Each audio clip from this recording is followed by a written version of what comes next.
Hello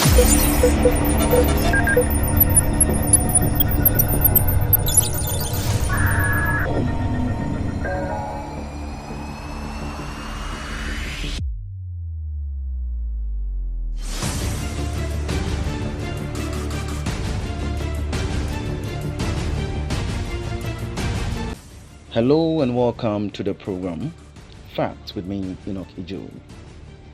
Grateful that you've made time to listen to me on the Hawk TV.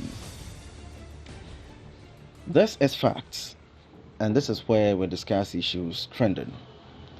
Presently, what is trending is Ghana, Nigeria. This tension is rising again. And I keep saying, as most of you are aware and abreast of that, I don't believe in insults, abuse, and violence. No, I don't believe in that. What matters most as a country or as a people is to try our best possible to promote what we call unity. That is the most important thing. But now where we are, because of negative comments by unprofessional people, because of anger and so on and so forth, we've moved from that brotherly, kind of love to hatred or to hate speech. And now we are attacking each other. Now the video that I'm about to play, for you to watch, I believe when you watch it, you understand why some Ghanaians are insistent that Nigerians must go. Because when you talk, you have to talk with wisdom. Whenever you are talking to a group of people, even 2 or 3 people, you have to be very careful, because among these 3 people, one of them can probably have thousands of followers and can, listen to you and will do harm or do damage. So whenever you switch on the camera, open the mic to talk, you have to guard your tongue. Otherwise, you end up burning people altogether.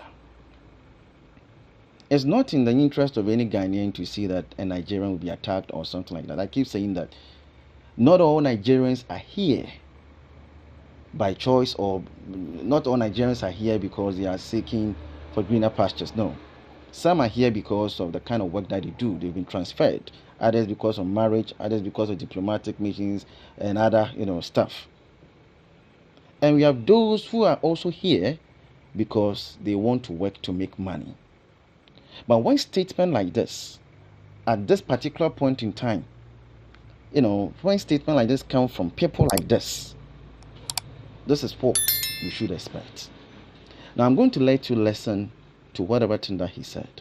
But before I play the tape, understand one thing, that when someone welcomes you with open arms in his country, treats you like his own, that does not give you the right to disrespect the person, but rather it makes you to be humble. So when you see someone displaying arrogance, it becomes irritating, and at that point you have to let the person know where he is and where he's standing. Listen to what this guy said. Now, Nigerian businessmen in Ghana, instead of sending their goods directly to Ghana, they would send it to Nigeria first, where they will pay 15%. Then they will spend the extra 3% to get it to Ghana. Altogether, 18%. Instead of learning from Nigerian traders, Ghana businessmen would send direct to Ghana and pay 55%. Your problem is internal, but you decide to be going after Nigerians. The worst thing that would happen to you as a man, as a human being, is to develop that syndrome called Ghana syndrome. Entitlement mentality. Blaming people for the problem you created for yourself. That is Ghana syndrome. Thank God we don't have this mental disorder in Nigeria. Average Nigerian would prefer to compete rather than crying. Average Nigerian would rather solve their problem than blaming other people. As a man, as a human being, once you develop this thing called Ghana syndrome, you are finished. You are cooked for life. All right. So you heard him. So if you believe that Ghanaians are mentally not fit, and the worst thing that could ever happen to any human being is to suffer from this mental disease, that is affecting Ghanaians, then my question to you is, why haven't you used your mental faculty, the great mental faculty that you have, to build your country? Your great mental faculty, why don't you use it to build your country? Why are you using all illegal means to come to Ghana? That's my first question to you. Secondly, why have you set up businesses in a place where the people are mentally not fit? Because if I'm not mentally not fit and you come to me with business, then what does it make you? You are saying that Ghanaians believe that they are entitled to this and that. Why would you even say that? Yes, we are entitled to it because it's for us. We are entitled to everything that is in this country. It's not for any foreigner. So for you to have, made those words, for you to have spoken the way you did, clearly shows how immature you are.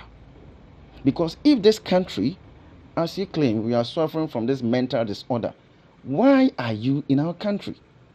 Why?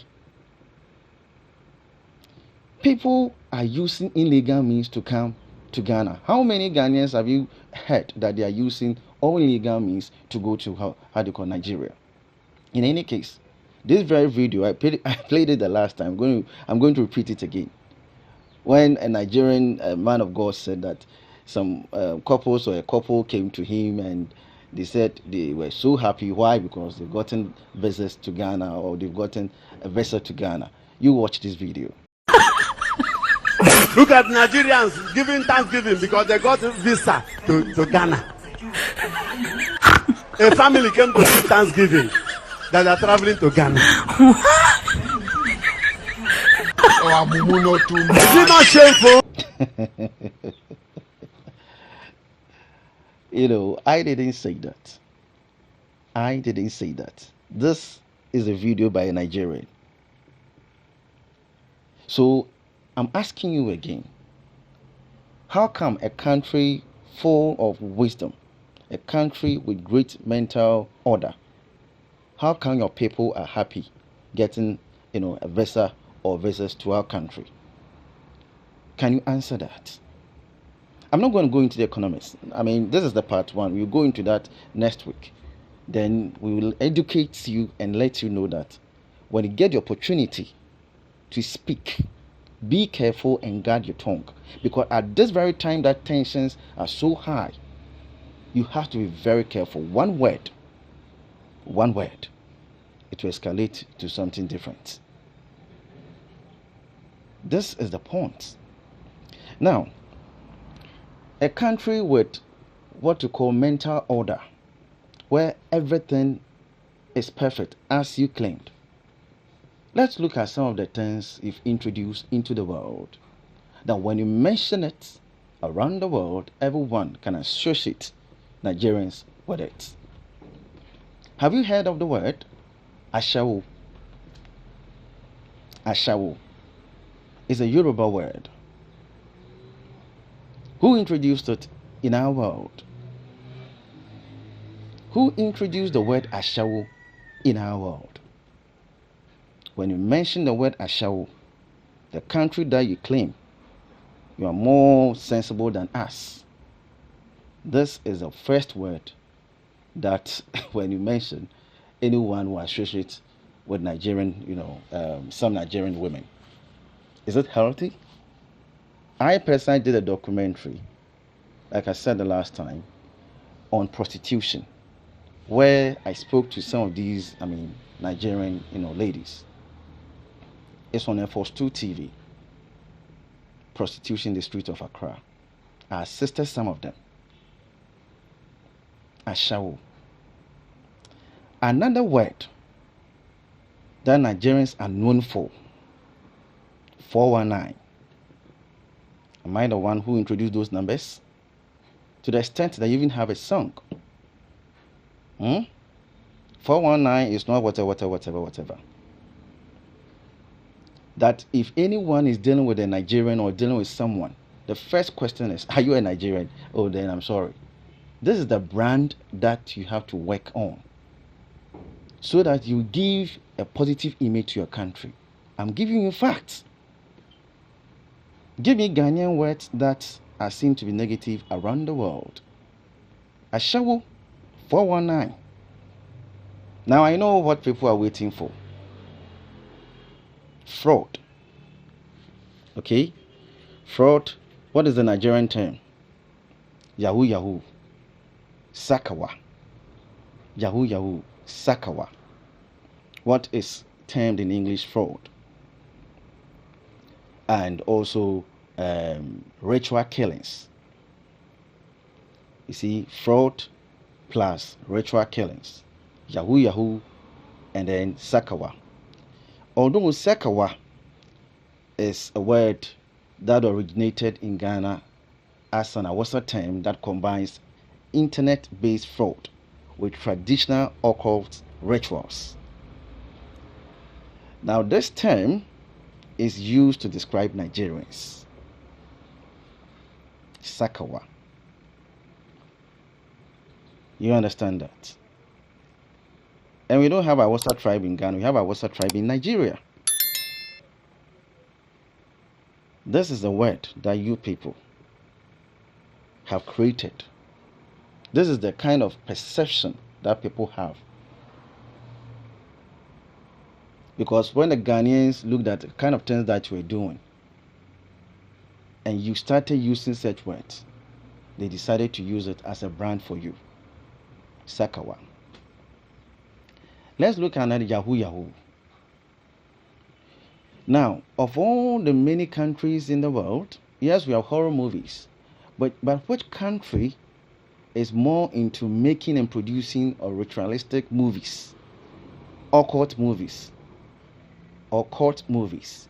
Which country? Watch the skits online. Every skit that you watch on Nigeria or about Nigeria is about someone trying to poison the husband or someone who has used, another child for rituals. Recently, one of your own, I'm not going to mention the name, one of your own, that's a picture on the screen, was arrested. This is somewhere around me, isn't it? Yeah. For what? Ritual killings. This is what Nigeria is known for. But let me give you a little bit of history. That when you get a chance, an opportunity to speak about your country, the positive things that you have to promote about your own country. And I'm going to give you this for free because I know that you do not know. For me, whenever I'm making points, I try my best possible to bring both the negatives and the positive. There's one thing that I can say that Nigeria can be proud of which you didn't mention. So I'm going to help you, educate you, and teach you. Is the term Okada. This word Okada was introduced in the Oxford Dictionary in the year of our Lord 2020. The first privately owned airline in Nigeria, Okada Air. That is where the word Okada is derived from. When you get a chance to brand your country, these are the things you need to use.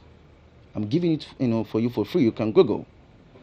Then you will know where Okada comes from. So I've given you some few words. Sakawa, Yahoo Yahoo, Ashawo 419. Then another one, Juju. Juju is also what a Yoruba word, even though originally it's derived from a French word, but it's a Yoruba word. It's a kind of music that is popular among the Yoruba community.